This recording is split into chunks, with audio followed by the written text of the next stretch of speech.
Assalamualaikum warahmatullahi wabarakatuh. Apa kabarnya semua? Terima kasih. Kali ini kita bergabung kembali dengan Bahasa Indonesia. Oke, materi kita hari ini tidak salah ya, masih tentang wawancara. Kalian minggu kemarin sudah berbicara, sudah belajar tentang apa dan bagaimana wawancara.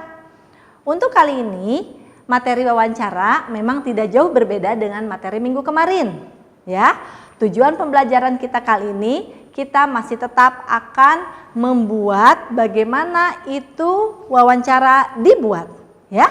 Kita lihat dan kita review materi kita hari ini. Nah, kalian masih ingat kan apa artinya wawancara? Oke, Ibu ingatkan kembali ya.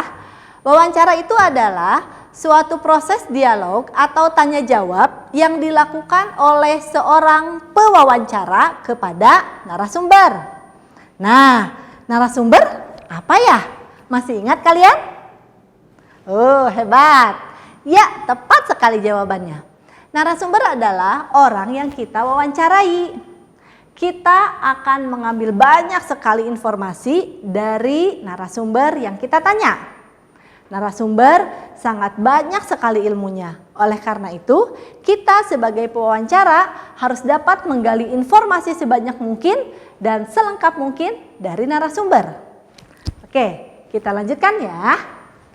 Di sini kita akan belajar kembali bagaimana cara melakukan wawancara yang tepat. Ya, wawancara itu dilakukan tidak hanya asal-asalan. Tidak hanya cukup dengan membuat kalimat tanya saja, kemudian kalian bebas melakukan apa saja. Tidak seperti itu. Wawancara itu ada syaratnya, ada caranya, ada ilmunya. Apa ya? Kita perhatikan. Yang pertama, untuk melakukan wawancara, kita harus membuat daftar pertanyaan yang diajukan kepada narasumber. Masih ingat kan daftar pertanyaannya apa saja? Oke, masih ingat kan ada rumus 5W tambah 1H? Oke, jadi jangan lupa jika kita akan melakukan wawancara atau membuat pertanyaan kepada narasumber, jangan lupa kita bertanya menggunakan kata tanya. Oke, masih ingat ada kata apa, siapa, di mana, mengapa, bagaimana, ya? Oke, nah setelah kalian mengetahui dan mengingat kembali tentang apa itu kata tanya, nah sekarang tentukan topik yang akan kalian sampaikan kepada narasumber. Jadi ketika kita akan membuat kalimat tanya, harus dipikir dulu, oh topiknya apa ya yang akan kita tanyakan. Misal, kalian ingin mengetahui topik tentang macet misalkan. Nah, polisi bisa menjadi narasumber untuk kalian. Kenapa? Karena polisi bertugas untuk mengurai kemacetan. Polisi bertugas untuk membuat jalan raya lancar. Nah, oleh karena itu pemilihan topik pada saat wawancara sangatlah penting.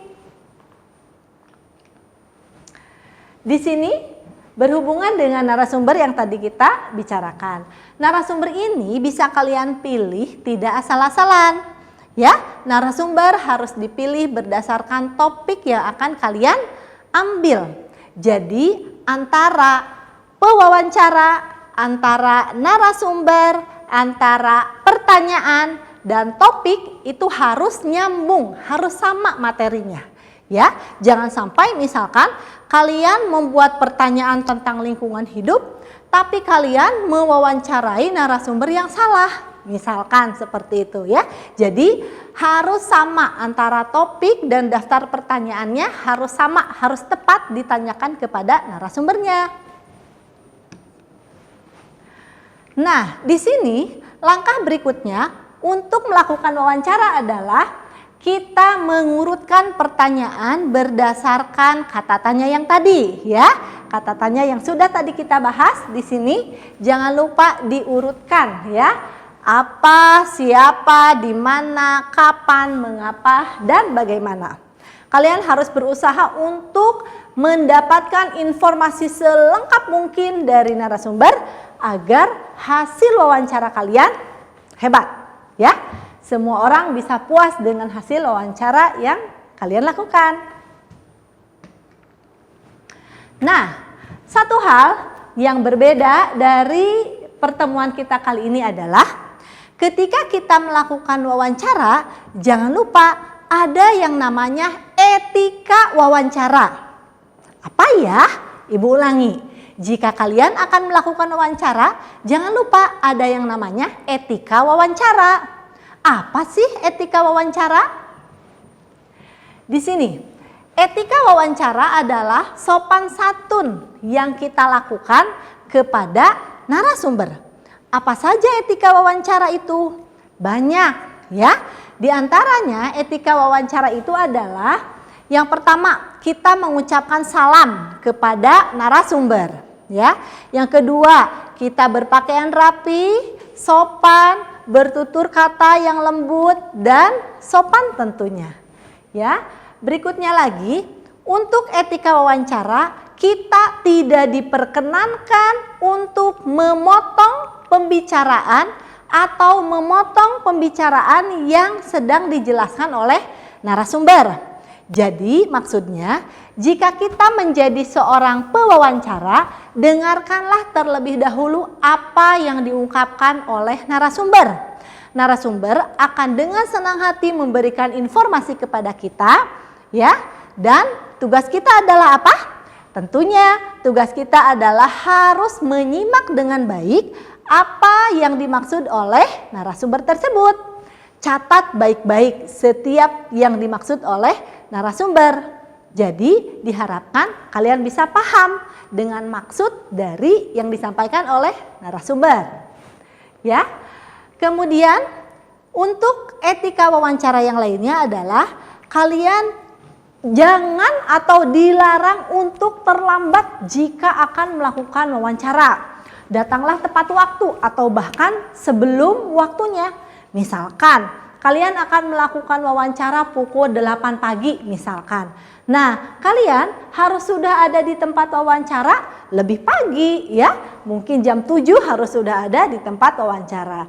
Jadi ketika jam 8 ketika wawancara dimulai, kalian betul-betul sudah siap untuk melakukan wawancara dengan narasumber, ya. Nah, dan yang terakhir yang merupakan etika wawancara adalah kalian jangan lupa untuk mengucapkan terima kasih banyak kepada narasumber. Narasumber itu berjasa sekali telah memberikan banyak informasi, banyak ilmu kepada kita. Oleh karena itu, jangan lupa kita wajib berterima kasih kepada narasumber. Dapat dipahami? Oke, terima kasih ya bagi yang sudah mengerti. Bagi yang belum mengerti, kalian bisa lihat lagi isi materi ini dari awal biar kalian betul-betul paham. Oke? Nah, sekarang seperti biasa ada tugas lagi, tugas lagi. Tapi jangan bosan ya. Untuk kali ini masih tentang kalimat wawancara. Tidak banyak kok tugasnya, hanya 5 saja buat kalimat wawancara ya yang kalian ajukan kepada narasumber. Namun untuk kali ini tema atau topik pembicaraannya bebas. Kalian bisa memilih topik apapun, bisa bertanya apapun kepada narasumber ya, tentunya dengan menggunakan kata tanya yang tepat ya. Jangan lupa etika wawancara dipakai atau digunakan jika kalian akan melakukan praktek wawancara. Dapat dipahami? Oke, alhamdulillah. Jika kalian sudah paham, Bu Devi mengucapkan terima kasih. Mudah-mudahan ilmu yang kita pelajari semuanya berkah. Amin ya rabbal alamin. Sekian saja untuk pertemuan kita kali ini. Mohon maaf untuk segala kekurangan. Wassalamualaikum warahmatullahi wabarakatuh. Dadah.